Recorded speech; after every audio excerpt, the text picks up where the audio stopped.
Thank you. Good to see you. I don't know but a few of you. My twin sister is here tonight. Oh. And I didn't know that she was living here. Actually, the connotation or the notation is because we're both born on the same day of the same year. So, anyway, nice to see you, Jamie. Well, in doing my research how's the audio? Is that coming through loud and clear?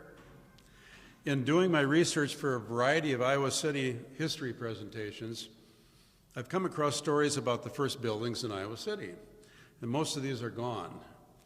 But we have many that have survived. Maybe I shouldn't say most, but a lot of them burned when the wooden structures were downtown in fires in the 1850s and so forth. But of course, in the eastern seaboard states, it's not uncommon to have buildings from the 16 and 1700s, but we were not established until 1939. So that would be the oldest that we have, and we're not quite that old, but real close. I've identified probably 30 buildings that we believe date to the 1840s and 1850s that still exist in Iowa City and real close by. It should come as no surprise that most of them were within the original city limits that I've outlined in black here. I think the pictures are going to be just a little fuzzy. I'm not sure if they're a real sharp image on there, but anyway, they're pretty tightly located there in the original structure. I probably overlooked something, but I'm going to have fun exploring with you the ones that I found so far. This house is on Brown Street. Anybody recognize it? Well, this was built where the earliest hotel in town was said to have been located. It's near the west end of Brown Street on the south side. It's the site of an early claims cabin, which is said to have been built in 1839 and later was joined to a second log cabin to become a hotel and a tavern. The structure that we see here is not from the 1840s or 50s. But there's a story about part of the inner structure that may be from one of those decades. Thank you, David. Louis Reno owned the property in 1851 and at an unknown time may have destroyed the cabin structure and replaced it with the present building. Apparently the house was declared a dangerous building and ordered demolished. This was in early 1972. The owner tried to phone Max Yoakum. Anybody know of Max Yoakum? To tear down the house. Just to say, go ahead, but he couldn't reach Max. So meanwhile, on the same day, a man named John Sales called the owner to say he was interested in buying the house. And it was sold to Sales, and he and his brother obtained a building permit to restore the home. And according to the Sales brothers, quote, the basement walls of the present structure are the walls of the original log cabin, and they are made of rubble and are 24 inches thick. Also, the original log cabin beams in the basement are hand-hewn oak, 8 by 8 inches. Here's the house as seen today. It's being used as a duplex, I think. It has two addresses, the addresses of 327 and 29.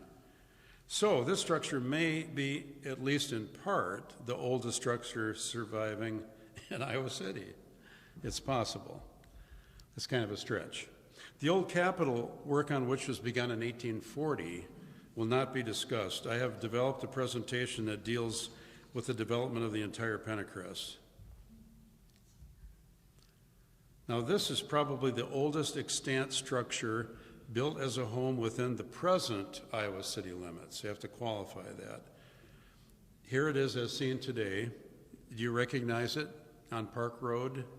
It sits on the south side of Park Road, just south of City Park and west of the University of Iowa Foundation building.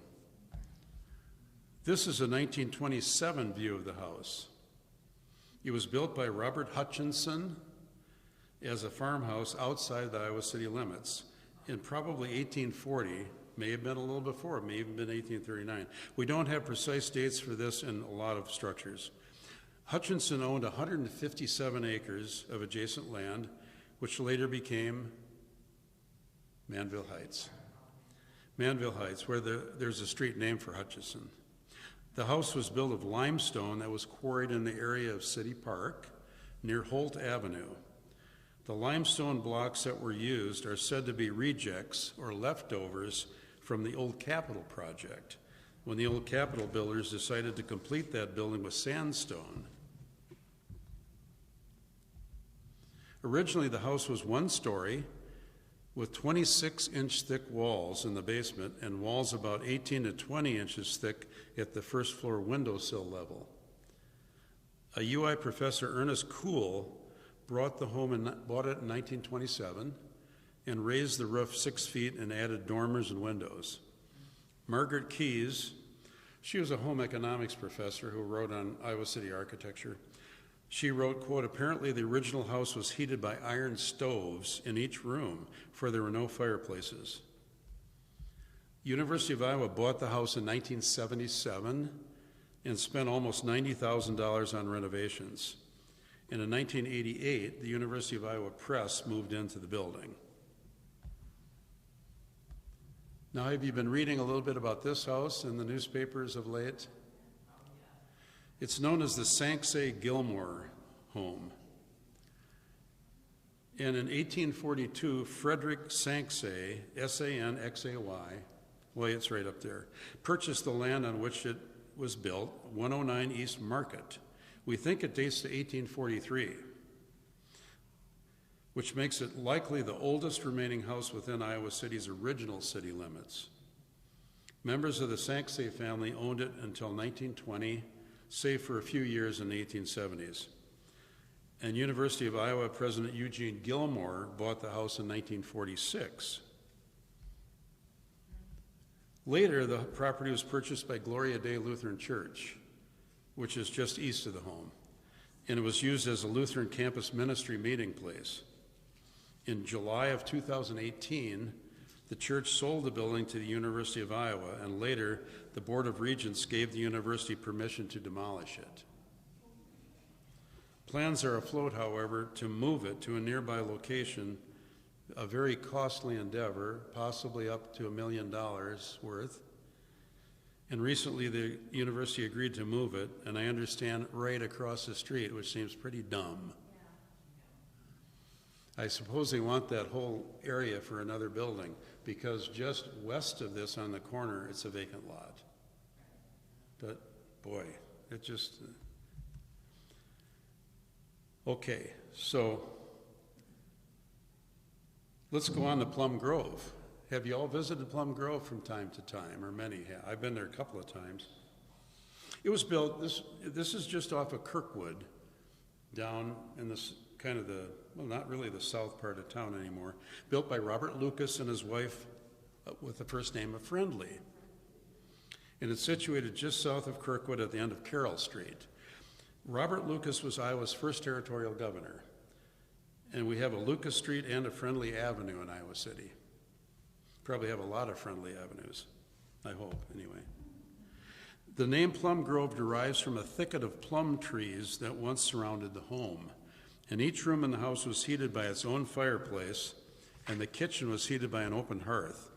Robert lived there until his death in 1853, and then 13 years later, Friendly sold the house to Walter and Louisa Hoyt, who had been active in the abolitionist movement. And the oldest daughter of the Hoyts, married into the influential and wealthy Finkbein family. We've heard of the Finkbeins. In 1883, Plum Grove was sold to Jacob Switzer, and after he died in 1914, his wife converted it into a boarding house, so it's had quite a history. In 1923, a Morgan Davis bought it and continued to rent it out. The Davises were impoverished, and their produce garden at Plum Grove provided for a large part of their income. A William Hughes bought the home in 1925, after which an extensive renovation occurred, including the demolition of the additions and outbuildings, because it looks quite a bit different here than it does today. In 1946, Plum Grove was purchased by the state legislature as a historic landmark and turned it over to the Conservation Commission when it was open for public tours. And today it's on 4 acres of land. A $76,000 renovation, referred to as a stabilization project, took place in 1976. Think of what that would cost today. The rooms were restored to as they might have looked during the 1844 to 53 period when Governor Lucas lived there. This is an interesting little place. I don't know if any of you have seen this. It's on North Johnson Street, which is not a very heavily traveled area, but up fairly close to Brown Street. An Almond Barnes purchased the lot for it in 1846, and the house is probably built around 1848. Again, we don't have a definite date. And later, an Ann Crowley bought the property, hence the name here. These exterior walls are native sandstone and 16 inches thick. And from a restoration of the house in 1987, we learned that the floor joists in the basement were the trunks of 8-inch oak trees with the bark still on them. One of my patients, when I was a dentist at the university, bought this house at one time. According to Irving Weber, there were 20 owners of it by 1989.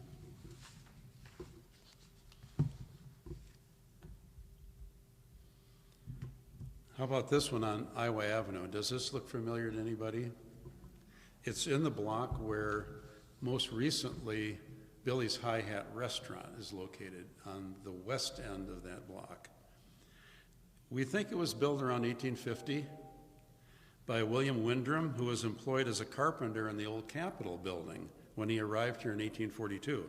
And he helped also build the Terrell Grist Mill by the Terrell Dam on the Iowa River that was by today's Mayflower residents. When interviewed years ago, some older Iowa City residents reported that the home was a stagecoach stop.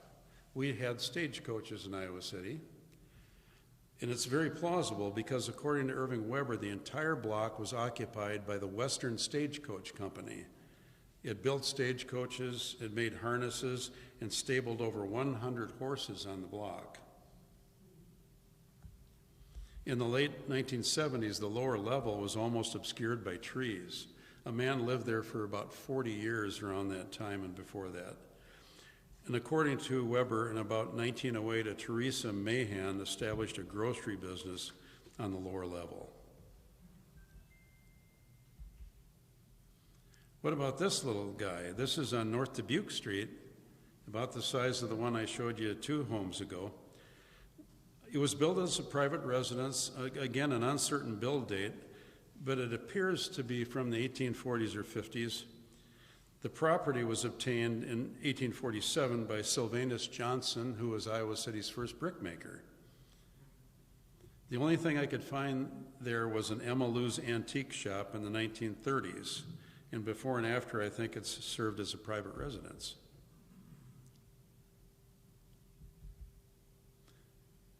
Again, not very big. This is on Church Street, not too far from the Ace Hardware store. We think it may have been the first CSPS meeting hall for the Czechoslovakian community in Iowa City, but I don't have any real sound history on it. Some of you went to the bookstore that was here, or maybe still go to the bookstore, the haunted bookshop now. In 1847, a German native, Jacob Wentz, apparently built the house. It's on North Gilbert Street, just north of the Bluebird a bit. It has 18-inch thick walls. You may remember it as the Murphy Brookfield bookstore, which I think started there in the 1980s. The haunted bookshop is now there. A lot of our historic buildings have these nice markers, and this one is identified as the Wence House.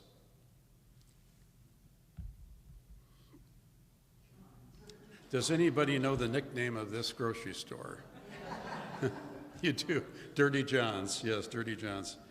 It's really an Iowa City landmark. It's housed a lot of different businesses, not only grocery stores, at least 5 different groceries. John Alberhasky began the current business in 1948, and it's still run by the Alberhasky family. It's the only mom and pop grocery still in existence in Iowa City. If any of you go back to the 30s and 40s, you'd be pretty young, most of you, most of us would be. You may recognize one of these earlier grocers. Besides groceries, the building once housed a saloon, a barber shop, a fire station, office space, a factory, and apartments. And here's an early picture before it was John's. When do you suppose that was? Almost turn of the century, I guess, huh? Could be 1910 or whatever. How many of you have heard of Captain Irish? The Irish family was very prominent in Iowa City, with the patriarch, who liked to be called Captain Irish, arriving in about 1840, or maybe even 1839. And he got his name from piloting ships in New York Harbor, ferrying ships around. Prior to that, he was on a whaling ship for a 3-year tour, going around the Cape, around South America, up into the western part of our country, on the coast, and Hawaii, and so forth. And then he had some descendants who were quite notable too, but I have a presentation I'm preparing on the Irish family. But this is the house that Frederick Macy Irish, or Captain Irish, built in about 1849. It sat on at least 29 acres of land in East Iowa City, and it was east of the city limits at that time. The property and house became known as Rose Hill, named according to Weber because of the profusion of wild roses that once grew on the hill. Part of the land became part of Hickory Hill Park. So who was Irish? I've already explained a little bit to you about him. But when he found out about the new capital city to be, he joined with Chauncey Swan, one of our founding fathers, you might say, who were appointed to select the site for the capital. It's believed that Irish first built a log cabin near his house, probably in 1840. And Rose Hill stayed in the Irish family until the 1960s, so that was over 100 years. Captain Irish's granddaughter Jane, a spinster, was the last descendant to reside there. Jane was trapped in the house on November 22nd of 1950 when fire broke out, but she was rescued, uninjured, but with the home badly damaged. The fire may have been started by a kerosene lantern. There was no electricity in the house, and several lamps were burning when firemen arrived. Jane passed away in 1963, and the entire 29 acres came up for sale. And meantime, the home was left vacant, broken into, and ransacked. In September of 1964, a group of over 120 persons met in the city council chambers, pretty packed house, for an informational meeting on Rose Hill. Almost all of them were in favor of the city buying the property and developing it into a park. However, the city council reached an informal decision to give way to Mercy Hospital for them to buy the property and construct a new hospital there. Mercy, of course, did not buy the property. The house was bought and restored after it had been scheduled for demolition, and it's seen like this today. It's on East Davenport Street, almost to the end of Davenport Street.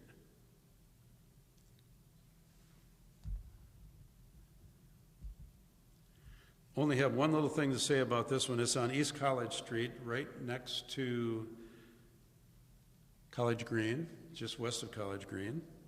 I took note of it when I learned the son of a former patient of mine owns it. I don't have any history other than the main part of the home we think was built in 1850, the part that's right in the front here. This is the Horak Henry Linder House from 1852, and it's on North Dodge Street, just south of Market Street, I believe. The large north wing seen on the left was added around 1875, and ownership passed to the Horak family in the late 1870s. The Horak family was there for about 60 years. They had 3 children, 2 males who became professors, and a daughter, Bertha, who married Benjamin Shambaugh, head of the State Historical Society, and he wrote quite a bit of Iowa City history. In 1939, the Henry Linder family bought the property. And we know the Henry Linder name from Linder Tire. He was the founder of Linder Tire. And the first location was just south of the old, or in the old Capitol Center, just south of the Pentecrest. It was at 21 East College Street. Has anybody ever been to Gaslight Village? That brings up a few chuckles, doesn't it? I have many a funny story about, his name escapes me right now, but he was quite a character. Yes, Henry Black, yes, yes. I have another talk on Brown Street where I discuss him quite a bit, but this was probably built in the 1850s, early 1850s. The original owner was this Charles Berryhill from Pennsylvania. And in 1960, it became part of Black's Gaslight Village. And my comment says, founded by a very eccentric man. And it remains part of Gaslight Village today. I've poked around Gaslight Village, met a lady who was one of our supervisors some years ago who lived there for a period of time, and she had quite a few interesting tales about Henry Black. Now, the Park House Hotel. I wonder if it doesn't belie its age just a bit. Although looking at all the brick and everything, you say, yeah, that's pretty old. But it was built, we think, in 1852. Population of Iowa City was only 1,250. And it was operated as a hotel for about 10 years. Used primarily by legislators who came to Iowa City when the legislature was in session, because, of course, we were state capital then. In 1857, the capital was moved to Des Moines. And in 1860, the Park House was transferred to St. Mary's Catholic Church. Anybody remember hearing about a St. Agatha's Female Seminary? The building operated as that from 1862 or so to 1909, so quite a run. And it contained both classrooms and boarding rooms and was used as a secondary school to train young ladies. Later in 1909, Albert Berkeley bought the building and converted it to a women's dormitory called Svendy Hall. And I don't remember the story from why it got its name, but there was a little story. This was made by Fred Kent, who came to the University of Iowa to attend, and it was shortly after his arrival, and he was living in the St. James Hotel, which is where Iowa Book and Supply is now. The St. James burned in 1916, and Fred had gotten out and gone back to DeWitt to his home, and all the students who lived there escaped the fire.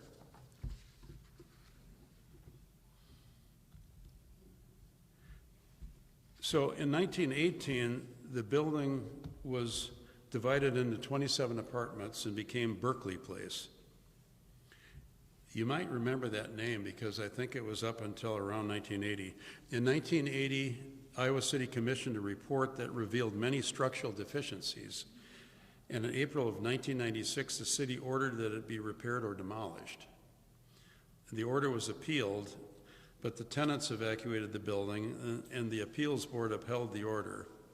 After some other legal actions, Hodge Construction bought the building and apparently used about $800,000 to restore it in 1998. Extensive electrical and plumbing work, the structure was jacked up, new supports were put in place.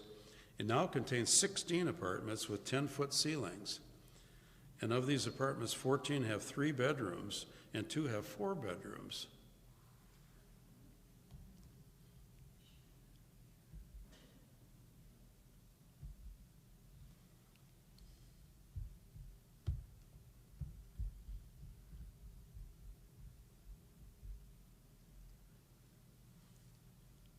This is known as the Downy Pickering Glasgow House. Glasgow, I suppose. Is that how we would say it, Glasgow? You remember Bruce Glasgow, perhaps, or maybe even more, you remember his wife, who was a realtor. But It was probably built before 1854 because it appeared on an early map of Iowa City in 1854. It's on a lithograph. It's located on a high hill just north of Brown Street. Again, you wouldn't be apt to see the place because you'd have to go off the beaten path a bit to see it. It's equivalent to about a block north of Brown Street. It was built for Hugh Downy, who was a pioneer attorney, real estate agent, and partner in Iowa City's first banking firm. And the town of Downy was named for this man, the little town that's south of West Branch. The late Bruce and Florence Glasgow owned the house from about 1960 to 2006. You might remember one of their sons, Dan, who ran Dan's Shortstop across from the Regina schools. Dan told me that they said it would never go when he built that place. And I think he was pretty successful with it. And also Florence was a realtor owner of Duncan Matheson in Glasgow. And Bruce once worked for Howard Moffett, building his little cottages that he built, over 100 of them in Iowa City. And I believe Bruce was later associated with Boyd and Rummelhart, maybe as a bookkeeper. This little place that's just by John's Grocery, just a little north and just to the east, is called the Nicking House. We think it was built in 1854, thereabouts, by Henry Nicking. The exterior is sandstone, and there are no windows on its east and west sides. During the 1930s, 40s, and 50s, it also housed Gardner's Food Market and Joe's Grocery. And later in the 1960s, it was occupied by a publishing firm called Cernall Incorporated and by a new office of manpower. Today, I believe it is made into apartments. This little home is within the boundaries of Goosetown. For those of you who don't know about Goosetown, it's a little area in the north side of town which was largely inhabited by German and Czechoslovakian descent people. The original stone section dates to about 1854. The frame additions were probably completed in the later part of the 1800s. Then we have the Union Brewery, which is on Market Street and Lynn Street on the corner. Quite a big structure. We think it dates to 1856 and was founded by German immigrants. And there's a network of tunnels that connected the building to two other breweries, and the tunnels survive. The beer caves were used to store products. Other breweries once stood nearby to the east, I think about where the Bluebird is. This little place survived the urban renewal program in the 1970s. It's right north of Plaza Center 1 on Dubuque Street, and it's known as the Franklin Printing House. And it was built in 1856 to house the Iowa Capitol Reporter newspaper. And by the 1860s, the Capitol Reporter became the Iowa City Republican. What, a Republican newspaper in Iowa City? In the 1870s, the Republican vacated the building and a restaurant saloon came in. Other businesses followed. It's likely that the brick used came from the Sylvanus Johnson brickyard located nearby. He was Iowa City's first brick maker and made bricks for many early Iowa City buildings, including the interior walls of the old Capitol building. After 1911, the building housed Coza's Market and the Koza and McAllister Grocery. This is from about 1950. Look at the large cash register in the foreground.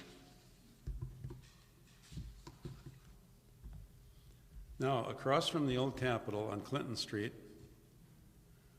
across from the Pentecrest, in the blocks just between Iowa Avenue and Washington, the building with the yellow arrow we think still exists, or at least Bob Hibbs stated that it does. It could date to 1854 or even earlier. And here it is today with a little bit of a facelift, and it housed McDonald Optical for over 50 years. I think they just vacated last year from that building. They were there for a long time, of course in other locations.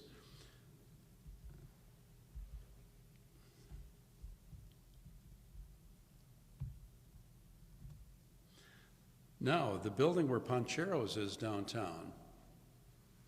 By the way, this Ponchero's was the very first Ponchero's that existed. Did you know that it's a franchise business now?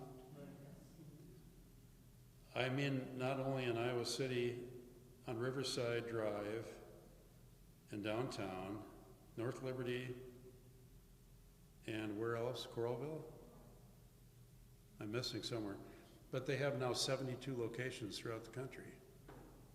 It was founded by a fellow who graduated from the University of Chicago. He was not an Iowa City person and decided to establish here with money that he got from the stock market. So, and he's been very successful, evidently.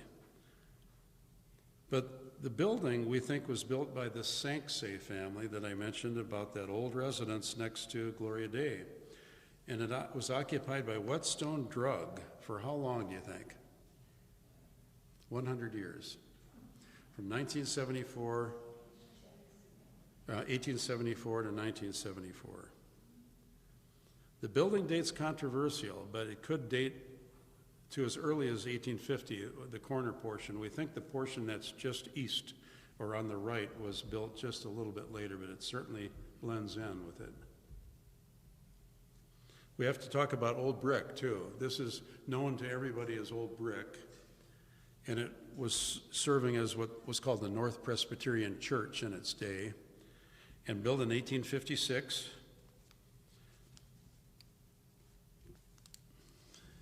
I put 19 on my note here.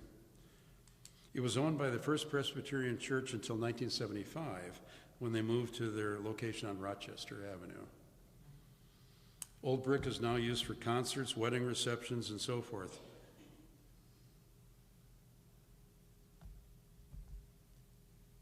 This one is not in Iowa City, actually, but it's just outside of Iowa City. Have you seen this on Prairie du Chien? On the west side of Prairie du Chien, just north of Linder Road. And it was built for Sylvanus Johnson, again the name of the first brickmaker in Iowa City.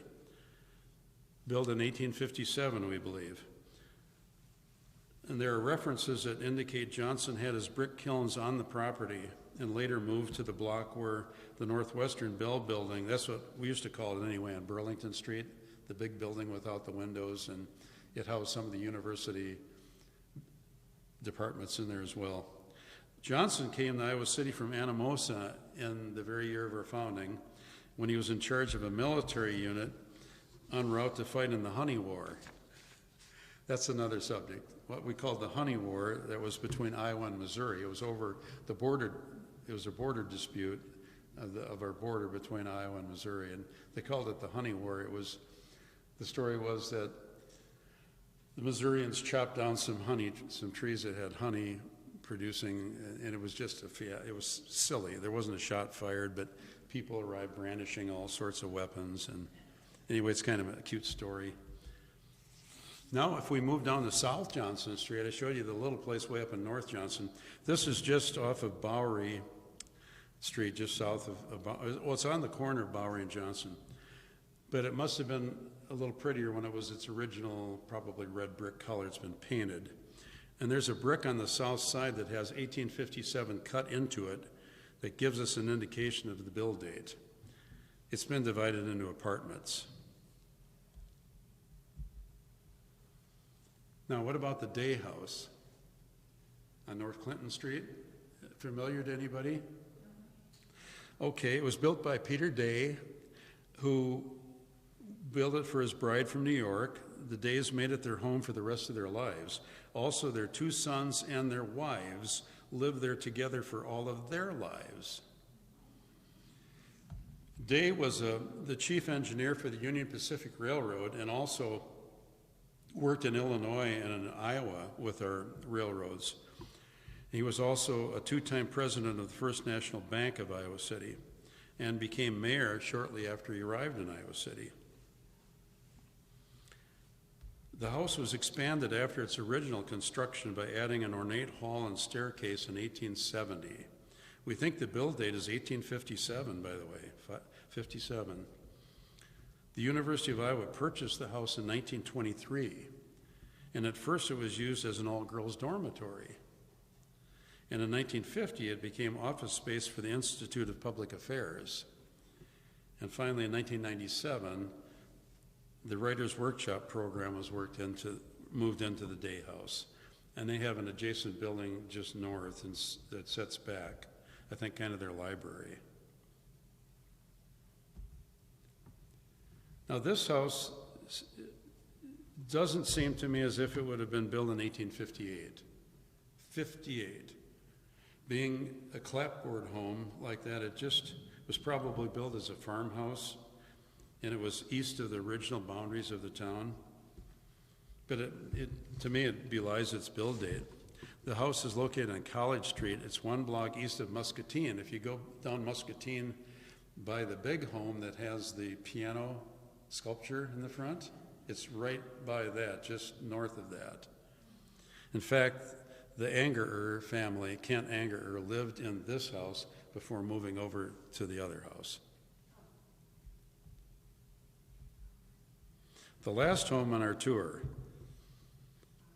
we give it 4 names: the Oaks Wood Miltner Hayes House. I forgot the Hayes on there. Built in 1858. It's been beautifully preserved, as we see here today. It's on Court Street, about halfway between Summit and Muscatine Avenue. It was built for Nicholas Oakes, and we think that's where the Oakland Avenue name comes from also. He came to Iowa City in 1856 and established the second brick-making business in town. And the field that is north of Longfellow School, his operation went down toward Longfellow into that area. There's a hollowed-out field north of Longfellow. Are you familiar with that? They think that's where he dug out his clay for the brick making that hollow in there. And that area was also Schrader Field that City High used, I believe, for its football field before City High was built. Many of us know the home as the Grant Wood home, of course, the famous painter of American Gothic. He lived there for about the last 7 years of his life. He lived from 1891 to 1942, dying at the age of 50 from pancreatic cancer. He was born near Anamosa, lived in Cedar Rapids, finally here on Court Street. A neighbor of mine, as a kid, mowed his grass for a time. And upon Grant Wood's death, his sister, Dr. Pauline Moore, and her husband became the owners. Dr. Moore rented the property's carriage house in the back to attorney Jim Hayes, and later asked Hayes to buy the entire property, which he did in 1975. This is the largest photo of Jim Hayes that I could obtain. It's kind of tiny. Hayes has done considerable work on the home, and I took a tour there once. It was a really nice tour. I was told that Hayes also purchased the home that was due west of it and tore it down to increase the size of his grounds. And he also owns a number of adjacent properties on Burlington Street. They're all painted kind of a burgundy color, right? And I think it's part of what they're calling the Grant Wood Art Colony, which he's going to pass on to the University of Iowa, I believe. So in summary, I've just tried to relate the homes to well-known Iowa City figures, and never mind, that was a bad comment. Anyway, I hope you've enjoyed the tour of the oldest extant structures in Iowa City. Some of you may know something I've missed, or you may think there's something that's missed, but a lot of the ones that we may think were in that era were more likely in the 1870s. And if we go on to the homes on Summit Street, the oldest house we think is from the 1860s, which is on the east side. There are, of course, a lot of 19th century homes on Summit Street. So I think we're fortunate to have preserved as many of these classic homes as we have. I'm glad they're not going to tear down the Sanxi house by Gloria Day. So here's my contact information if you want to get in touch with me at any time or pass on any information you may have. I would appreciate it.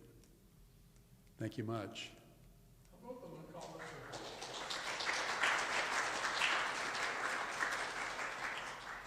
you familiar with Yes, on Sand Road on South Gilbert.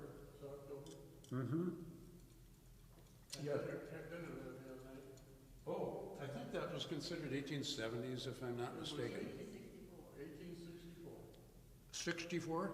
1864. Okay. It was started in 1860. All right. But the war came along, and it was delayed until 1864. Oh, I bet it was. It's had a couple of additions, but the original walls are like, Yeah. as you said earlier, like 18, 20 Wow. inches thick. So you had a tour. Was that your first time in the place? And No, we've been, our daughter owns it. oh, okay. Well, it's a neat looking place. It's really, it sits up prominently on that hill, doesn't it? Yeah. And it must be the family from which they named McAllister. Are they calling it Boulevard, I think? That's the extension of Mormon Trek. And I talked to the fellow who worked, one of the guys who worked at the city, and he said we should have just kept the Mormon Trek name on that. You know, we have so many streets that cross over into new names as they, there's a large number of them. Well, Kirkwood becomes Lower Muscatine, doesn't it? And when North Summit crosses, it becomes Prairie du Chien. There's all kinds of them.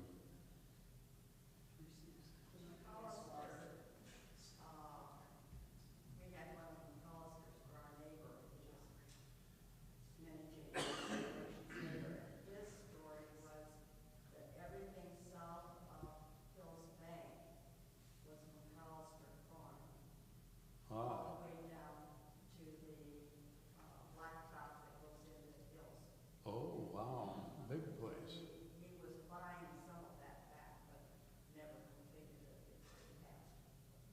So there's a, if it went that far, it was a huge acreage, wasn't It it? was a huge Wow. acreage along that road, Sand Road. Wow. And Yeah. something else, your house on Market Street that they're talking about moving, Yes. if I'm not mistaken, that was the Dolphin House for many, many, many years. What name? The Dolphin House, the swimming and gymnastics students bought and lived in that house. I never found that name when I searched the history, but it could be. Okay. Well, it isn't a person's name, it is the club name of the Dolphin Swimmers.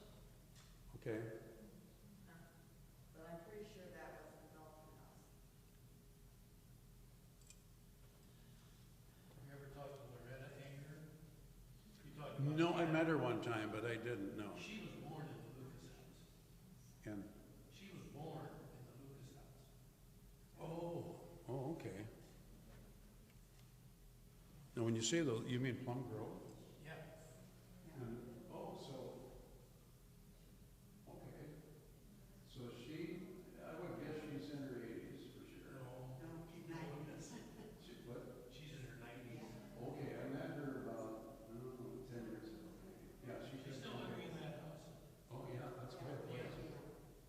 Yeah, I had a they- friend that lived in the house on Court and Clark on the southeast corner. And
Yes.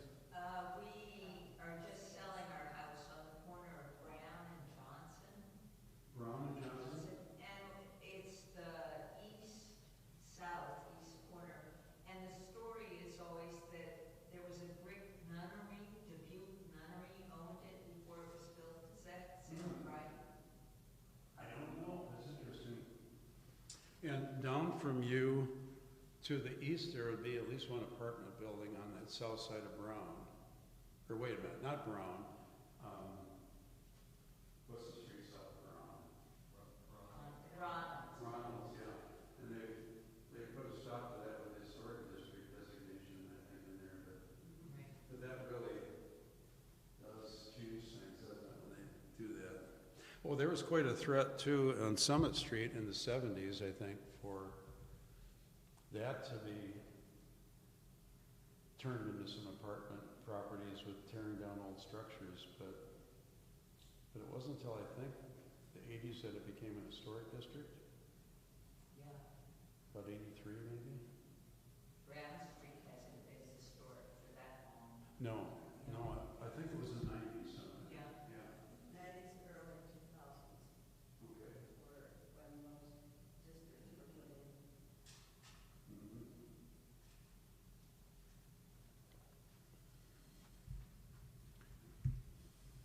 Yes. The Dye House, the man named Dye, is he You know also- what? And I think you might be right with that pronunciation. I read one article where it said it's pronounced die. Dye. D-E-Y. And I want to call it day, but it may well be die. Did you Well, hear die? I was going to ask a question because we've always referred to Iowa Books Dye Building, Yes. not Day Building. Yes. I've never heard it said Day. Okay, that's great. That they do call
Miss Kay? Is she still with us, I hope? Oh, she did. Ah, okay. When did she say that? In 2010. Oh, okay. Can't remember that for sure, so that's why I asked, yeah. She was a contemporary of Jamie. Right, yep, right. What years were you there? 1979 to 2007.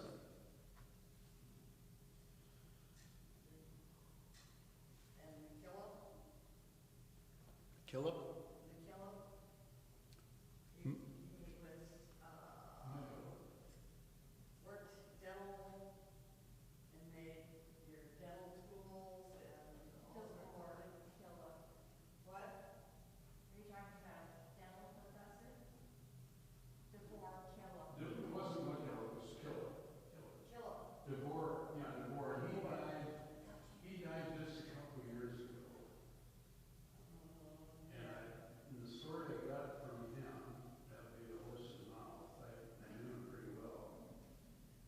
He said he was born, I think, in 1921, and the school thought he was born in 1924. And he didn't change it or something, I don't know, it wasn't like a shenanigans, but, so he was just about 100 years, he was 98 probably when he died. Yeah, he was one of our neighbors. Oh. And Well, so where were you then? You mean, where we are now, story right now. well, he lived on the corner of. Tudor and. Yes. Right. And his son is now. But he used to glue guns. Yes, yes. Yeah. He had a big pan about this wide. He put over the burners on the stove and cooked his water. And I don't know if Pearl liked that or not. He used to borrow rainwater from us. Oh. Because tap water wouldn't work. Oh, it would. Well, chemicals mess up the moving. Oh, that's interesting. And we put in rain barrels. Yeah. Probably 15, 20 years ago. And he'd come down with his jugs and, okay, if I get some rainwater, because it does a much better job when I'm gluing the guns. Yeah, he was very frugal too. He'd take a little scrap of paper from an envelope and write something on it with just a new sheet of paper. Interesting fellow. And he lived alone until the last year, probably, of his life. His friends came over and had coffee with him often Oh, to yeah. check up on him. Right. He had one friend who I introduced him to, who went to his house every day of the year, including the holidays. And Kurt Sheets was his name, and yeah, for years, Kurt would go to meet him all the time. Yeah. He and I always watched the fireworks together, because if we sat out on his driveway, we could see the fireworks from City Farm. Oh, wow.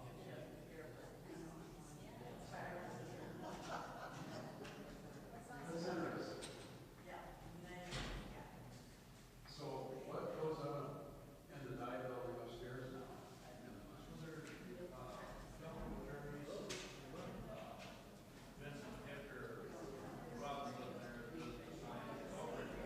Thanks, everybody.